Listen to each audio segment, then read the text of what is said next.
ہم سب جس مذہب کو مانتے ہیں وہ مذہب رسم اور رواج کو فروغ نہیں دیتا ہے۔ اللہ تعالیٰ نے جو دین پہ وعدہ رکھا ہے وہ اسی دین پہ رکھا ہے جو دین ہمارے نبی صلی اللہ علیہ وسلم لے کر گیا ہے، اور اللہ تعالیٰ کے نزدیک جو قابل قبول جو مذہب ہے وہ مذہب اسلام ہے۔ سب سے پہلے ہم شرک کو سمجھ لیتے ہیں کہ شرک کہتے کسے ہیں۔ قرآن کریم کی آیت ہے ان اللہ لا یغفر ان یشرک بہ ویغفر ما دون ذلک لمن یشاء۔ اللہ تعالیٰ تمام گناہوں کو چاہے تو معاف کر سکتا ہے، لیکن شرک ایسا گناہ ہے اللہ تعالیٰ اسے کبھی بھی کسی بھی حالت میں معاف نہیں کرے۔ تو اللہ رب العزت سب سے زیادہ غلط مند ہے، اس لیے وہ اپنی ربوبیت میں اپنی وحدانیت میں کسی کو بھی شریک نہیں ٹھہرا سکتے۔ دنیا کے تمام انسان اور تمام مخلوقات مل کے اگر چاہے کسی انسان کو یا کسی مخلوق کو فائدہ پہنچانا تو وہ نہیں پہنچا سکتے۔ دنیا کے تمام مخلوقات مل کر کے اگر کسی ایک بندے کو نقصان پہنچانا چاہے اور اللہ نہ چاہے تو اسے نقصان نہیں پہنچا سکتے۔ اور اللہ تعالیٰ نے اپنے قدرت پہ کسی کو اختیار نہیں دیا ہے، نہ کسی بزرگ کو، نہ کسی ولی کو، نہ کسی نبی کو، نہ کسی صحابی کو، کسی کو نہیں۔ وہ جو مکہ کے جو مشرکین تھے وہ ڈائریکٹ یہ نہیں کہتے تھے کہ ہم جن مورتیوں کو یا جن کو مانتے ہیں یہ نعوذ باللہ یہ اللہ کے برابر ہے، وہ ایسا نہیں کہتے تھے۔ ان کا بھی وہی ماننا تھا کہ یہ ہمیں اللہ کے قریب کرتے ہیں۔ توحید پہ بات کرنا اس لیے ضروری ہے کہ جب تک ہمارا ایمان صحیح نہیں ہوگا تو ہمارے دوسرے اعمال بھی صحیح نہیں ہو سکتے۔ اور آج بھی بہت سارے لوگ یہ کہتے ہیں کہ ہم ڈائریکٹ اللہ تعالیٰ کے پاس نہیں جا سکتے، ایسی کوئی بات نہیں ہے۔ اللہ تعالیٰ شہرک سے بھی زیادہ قریب ہے، اللہ تعالیٰ ہر مخلوق کے شہرک سے بھی زیادہ قریب ہے کہ ہم ہر حال میں صرف اللہ کو پکار سکتے ہیں۔ ہم جب بھی مدد کی پکار کریں گے تو ہم یا اللہ مدد بھی کہہ سکتے ہیں، ہم نہ یا رسول اللہ مدد کہہ سکتے ہیں اور نہ ہی ہم یا علی مدد کہہ سکتے ہیں اور نہ ہی ہم کسی اور کو پکار سکتے ہیں۔ 100% خالص توحید کے ساتھ اگر ہماری زندگی گزرے گی تو ہی پھر ہمارے دوسرے اعمال اللہ تعالیٰ کے نزدیک قابل قبول ہوگی۔ اگر ہمارے ایمان میں ذرہ برابر بھی کسی کا بھی شرک کا شائبہ بھی اگر آ جاتا ہے تو پھر وہ ہمارے پچھلے تمام اعمال کو اللہ تعالیٰ جو ہے منقطع کر دے گا، اس کو بالکل کچرے کے ڈبے میں ڈال دے گا، یہ سمجھ۔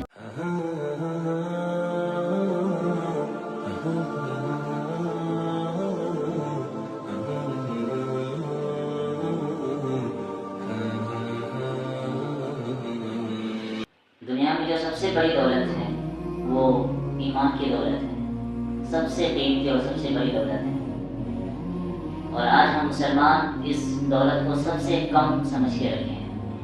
ہمارے نزدیک اس کی کوئی ویلیو کوئی قیمت ہے ہی نہیں۔ ہم نہ ہی ایمان کو بڑھانا چاہتے ہیں اور نہ ہی ایمان کی عزت کرنا چاہتے ہیں۔ حد تو یہ ہے کہ ایمان کے بارے میں جاننا تک نہیں چاہتے، جس کے صدقے میں ہمیں جنت ملے گی، جس کے صدقے میں ہمیں جہنم سے چھٹکارا ملے گا، جس ایمان کی بنیاد پہ ہمیں دنیا میں عزت مل رہی ہے، ہم اس ایمان کو نہ جاننے کی کوشش کر رہے ہیں اور نہ ہی اس پہ عمل کرنے کی کوشش کر رہے ہیں، اور اگر کر بھی رہے ہیں تو بہت ہی مختصر سی ہے۔ ہم سب دعا کریں کہ اللہ تبارک و تعالی ہمیں کامل ایمان نصیب فرمائے۔ ہم سب جس مذہب کو مانتے ہیں وہ مذہب رسم اور رواج کو فروغ نہیں دیتا ہے۔ اسلام ایک مکمل نظام حیات کا نام ہے جو کہ پراپر ایک دین ہے۔ قرآن کریم اور احادیث مبارکہ کے ذریعے سے ہر ایک مسلمان کو صاف صاف بتا دیا گیا ہے اور ہمیں اسی نہج پہ چلنا ہے۔ ہم اس سے زیادہ کریں گے تو بھی ہم خطرے میں جائیں گے، اس سے کم کریں گے تو بھی ہم خطرے میں جائیں گے۔ جتنا ہمارے نبی صلی اللہ علیہ وسلم نے ہمیں بتایا ہے ہمیں انہی چیزوں کو کرنا ہے تو ہی ہم کامیاب ہو سکیں گے۔ اگر ہم اپنی عقل کھڑائیں گے کہ یہ بھی کر لیتے ہیں وہ بھی کر لیتے ہیں تو یہ ساری چیزیں قابل قبول نہیں۔ اللہ تعالیٰ نے جو دین پہ وعدہ رکھا ہے وہ اسی دین پہ رکھا ہے جو دین ہمارے نبی صلی اللہ علیہ وسلم لے کر گیا ہے، اور اللہ تعالیٰ کے نزدیک جو قابل قبول جو مذہب ہے وہ مذہب اسلام ہے، 100% اوتھینٹک جو مذہب ہے۔ اس کے اندر ذرہ برابر بھی کوئی باہری چیز کو ہم نہیں ملا سکتے۔ چونکہ یہ شعبان کا مہینہ ہے اور اس کی جو فضیلت ہے کہ اللہ رب العزت شعبان کی 15ویں رات کو تمام لوگوں کی مغفرت فرما دیتے ہیں، لیکن 2 ایسے لوگ ہیں جن کی مغفرت اس رات میں بھی نہیں ہوتی ہے۔ سب سے پہلا وہ بندہ ہے جو شرک کرتا ہے۔ سب سے پہلے ہم شرک کو سمجھ لیتے ہیں کہ شرک کہتے کسے ہیں، اس کی ڈیفینیشن کیا ہے، اور کیا کہیں ہمارے اندر تو یہ ساری چیزیں نہیں ہیں۔ یہ بات بالکل واضح طور پہ ہمیں سمجھ لینی پڑے گی کہ دنیا میں جتنے بھی بڑے بڑے گناہ ہیں ان سب میں سب سے بڑا جو گناہ ہے وہ شرک ہے۔ قرآن کریم کی آیت ہے ان اللہ لا یغفر ان یشرک بہ ویغفر ما دون ذلک لمن یشاء. اللہ تعالیٰ تمام گناہوں کو چاہے تو معاف کر سکتا ہے، لیکن شرک ایسا گناہ ہے اللہ تعالیٰ اسے کبھی بھی کسی بھی حالت میں معاف نہیں کرے گا.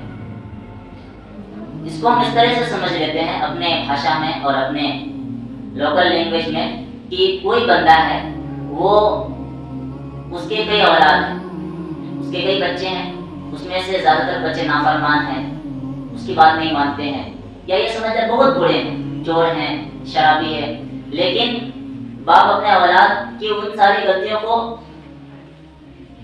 کبھی نہ کبھی معاف کر سکتا ہے. لیکن وہیں پہ اس کا کوئی شریف بیٹا ہو، شریف اولاد ہو، لیکن وہ بس اتنی سی بات ہے کہ یہ تو میرے ابا ہے لیکن وہ فلاں جو ہے وہ بھی میرے ابا ہے. یہ کوئی بھی غیرت مند باپ اپنے ساتھ کسی کو شریک نہیں ٹھہرا سکتا. کسی کے اندر بھی ذرا سی بھی غیرت ہوگی وہ اس بات کو برداشت نہیں کرے گا. وہ اس چور کو، اس لفنگے کو تو اپنا بیٹا مان سکتا ہے، لیکن جو ایک شریف ہے، لیکن وہ یہ ساری اچھے کاموں کو کرنے کے باوجود بس وہ اتنی سی بات صرف کہہ دے کہ یہ میرا باپ تو ہے لیکن اس کے ساتھ یہ فلاں شخص بھی میرے باپ کے مقابل میں ہے، وہ اس چیز کو برداشت نہیں کرے گا کوئی بھی غیرت مند. تو اللہ رب العزت سب سے زیادہ غیرت مند ہے، اس لیے وہ اپنی ربوبیت میں، اپنی وحدانیت میں کسی کو بھی شریک نہیں ٹھہرا سکتے. تمام چیزوں کا مالک اللہ تعالیٰ کے ساتھ ہے، نفع نقصان کا مالک، زندگی موت کا مالک، رزق کا مالک، حیات موت، جو بھی ساری چیزیں وہ اللہ تعالیٰ ہی کے قدرت میں ہے. دنیا کے تمام انسان اور تمام مخلوقات مل کے اگر چاہے کسی انسان کو یا کسی مخلوق کو فائدہ پہنچانا تو وہ نہیں پہنچا سکتے. دنیا کے تمام مخلوقات مل کر کے اگر کسی ایک بندے کو نقصان پہنچانا چاہے اور اللہ نہ چاہے تو اسے نقصان نہیں پہنچا سکتے. اور اللہ تعالیٰ نے اپنے قدرت پہ کسی کو اختیار نہیں دیا ہے، نہ کسی بزرگ کو، نہ کسی ولی کو، نہ کسی نبی کو، نہ کسی صحابی کو، کسی کو نہیں. آپ صلی اللہ علیہ وسلم کی خاص تعلیمات اسی پہ رہی کہ جب آپ صلی اللہ علیہ وسلم مکہ میں دعوت و تبلیغ کر رہے تھے تو اس وقت کے لوگ بھی اللہ تعالیٰ کو چھوڑ کے یا اللہ تعالیٰ کے ساتھ دوسرے چیزوں کو، دوسروں کو معبود بنا بیٹھے تھے. ان کا بھی یہی عقیدہ تھا کہ وہ جو مکہ کے جو مشرکین تھے وہ ڈائریکٹ یہ نہیں کہتے تھے کہ ہم جن مورتیوں کو یا جن کو مانتے ہیں یہ نعوذ باللہ یہ اللہ کے برابر ہے، وہ ایسا نہیں کہتے تھے. ان کا بھی وہی ماننا تھا کہ یہ ہمیں اللہ کے قریب کرتے ہیں. توحید پہ بات کرنا اس لیے ضروری ہے کہ جب تک ہمارا ایمان صحیح نہیں ہوگا تو ہمارے دوسرے اعمال بھی صحیح نہیں ہو سکتے ہیں. اس لیے توحید پہ بات کرنا اور ایمان پہ بات کرنا بہت ضروری ہے. ہر ایک بندہ کا یہ عقیدہ صحیح ہونا چاہیے. تو مکہ کے جو مشرکین ہوا کرتے تھے، مکہ کے مدینہ کے، ان کا بھی یہی ماننا تھا کہ ہم جو ان کی عبادت کر رہے ہیں اصل میں ہم ان کی عبادت نہیں کر رہے ہیں، ہم ان کو اپنے سامنے میں رکھ کے ہم اللہ کا دھیان کر رہے ہیں. اور اسی کو اللہ تعالیٰ نے شرک کہا ہے، اسی کو اللہ تعالیٰ نے شرک کہا ہے. اور آج بھی بہت سارے لوگ یہی کہتے ہیں کہ ہم ڈائریکٹ اللہ تعالیٰ کے پاس نہیں جا سکتے. ایسی کوئی بات نہیں ہے. اللہ تعالیٰ شہرت سے بھی زیادہ قریب ہے. اللہ تعالیٰ ہر مخلوق کے شہرت سے بھی زیادہ قریب ہے.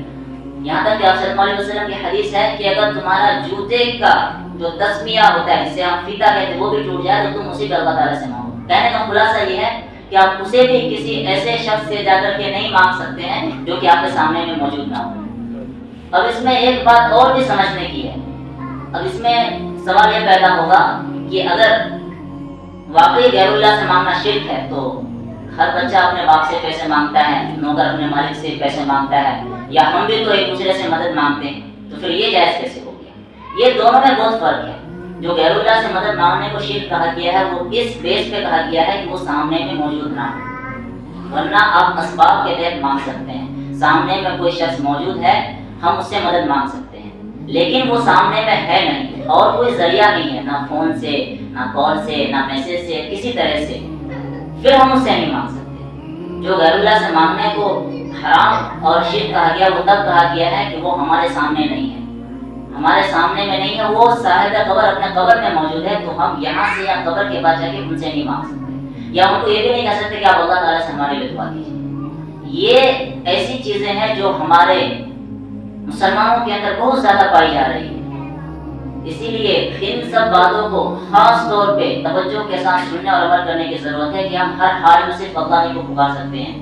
ہم جب بھی مدد کی پکار کریں گے تو ہم یا اللہ مدد بھی کہہ سکتے ہیں، ہم نہ ہی یا رسول اللہ مدد کہہ سکتے ہیں اور نہ ہی ہم یا علی مدد کہہ سکتے ہیں اور نہ ہی ہم کچھ کسی اور کو پکار سکتے ہیں. 100% خالص توحید کے ساتھ اگر ہماری زندگی گزرے گی تو ہی پھر ہمارے دوسرے اعمال اللہ تعالیٰ کے نزدیک قابل قبول ہوں گے۔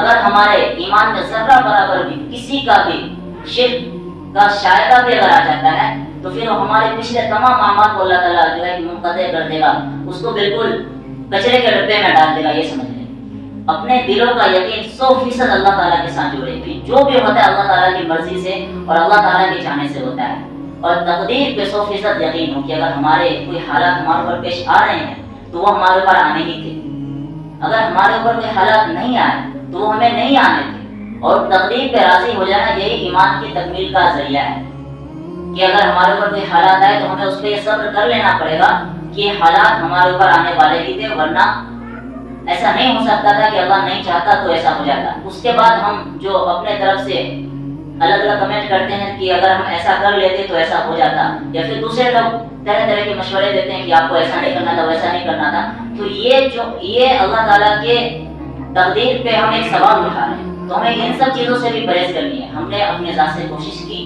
ہم نے امتحان کی تیاری کی، بہت تیاری کی، لیکن ہم کسی وجہ سے فیل ہو گئے تو ہمیں اس پہ راضی ہو جانا ہے کہ شاید اللہ تعالیٰ کو یہی منظور تھا، اللہ تعالیٰ کو یہی منظور تھا، اللہ تعالیٰ کی یہی منشا تھی، اس لیے میں فیل ہو گیا، آئندہ انشاءاللہ میں پھر محنت کروں گا۔ اس میں ہم یہ نہیں کریں گے کہ شاید ہم ایسا کر لیتے ویسا کر لیتے تو ویسا ہو جاتا۔ اس لیے ہم سب 100% اس بات کو اپنے دلوں میں بیٹھا لیں کہ جتنی بھی ساری چیزیں ہیں اللہ تعالیٰ کی ذات اور صفات میں اللہ تعالیٰ اکیلا ہے، وہ اپنے ساتھ کسی کو بھی شریک نہیں ٹھہرا سکتا۔ ہم سب اپنے دل پہ اس یقین کے ساتھ جب اللہ تعالیٰ کی عبادت کریں گے تو پھر اللہ تعالیٰ ہمارے دوسرے اعمال کو بھی قبول کرے گا۔ اور جو جتنے بھی بڑے بڑے اولیاء کرام دنیا سے گزرے ہیں، جن کی طرف منسوب کر کے ہم ان باتوں کو کہتے ہیں، ان کی پوری زندگی توحید پہ گزری۔ انہوں نے کبھی یہ بات نہیں کہی کہ ہمارے انتقال کے بعد آپ ہم سے وسیلہ لے کے دعا کرنا، چاہے ہم شیخ عبدالقادر جیلانی رحمۃ اللہ علیہ کے بارے میں کہیں یا خواجہ معین الدین چشتی رحمۃ اللہ علیہ کے بارے میں کہیں، انہوں نے کبھی اس طرح کا کوئی تصور نہیں کیا۔ ان کی پوری زندگی توحید پہ گزری۔ ان کا یہ ماننا تھا کہ جو کچھ بھی ہوتا ہے اللہ تعالیٰ سے ہوتا ہے، اللہ تعالیٰ کے غیر، اللہ تعالیٰ کی مرضی کے بغیر کچھ بھی نہیں کر سکتے۔ درخت کا ایک پتا بھی اللہ تعالیٰ کی مرضی کے بغیر نہیں گر سکتا۔ تمام چیزیں اللہ تعالیٰ کے اختیارات میں ہیں۔ ان ساری چیزوں کا اگر ہمارے دلوں میں 100% یقین جم جائے گا تو پھر ہمیں دوسرے اعمال پہ جمنا آسان ہوگا۔ آج ہمارے دلوں کا یقین ہی نہیں بنا ہے۔ اصل بات یہی ہے، جب دلوں کا یقین اگر بن جاتا تو پھر ہمارے اعمال اپنے آپ درست ہو جاتے، پھر ہمیں مسجدوں میں آنا آسان ہوتا، پھر ہمیں صدقہ خیرات کرنا آسان ہوتا، پھر جھوٹ بولنا ہمارے لیے مشکل ہوتا، سچ بولنا ہمارے لیے آسان ہوتا، دھوکہ دینا ہمارے لیے مشکل ہوتا، اور انصاف کرنا ہمارے لیے آسان ہوتا۔ زندگی ایک مہذب اور بہترین گزرتی، ایک بہترین سوسائٹی، ایک بہترین سماج بنتا۔ وہ تب بنے گا جب ہمارا جو تعلق ہے وہ اللہ تعالیٰ سے 100% بہترین ہوگا، 100% خالص توحید پہ ہماری زندگی گزرے گی، تو ہمارے دوسرے اعمال بھی درست ہوں گے۔ اللہ رب العزت سے دعا ہے کہ اللہ رب العزت ہمیں کامل ایمان یقین نصیب فرمائے، اور ہم اس کے لیے اللہ تعالیٰ سے دعا بھی کریں کہ اللہ تعالیٰ ہمیں ایمان کی حقیقت نصیب فرمائے۔ ایمان کی حقیقت ہمیں نصیب ہوگی تو پھر ہمیں ایمان کا لذت ملے گا، اور جب ایمان کی لذت ہمیں حاصل ہوگی تو پھر اعمال پہ ہمیں جمع رہنا ہمارے لیے آسان ہوگا۔ اللہ رب العزت سے دعا ہے کہ اللہ تعالیٰ ان تمام باتوں پہ سب سے پہلے ہمیں عمل کرنے کی توفیق دے، اور ہم تمام لوگوں کو ان باتوں پہ عمل کرنے کی توفیق عطا فرمائے۔ وآخر دعوانا الحمد للہ رب العالمین۔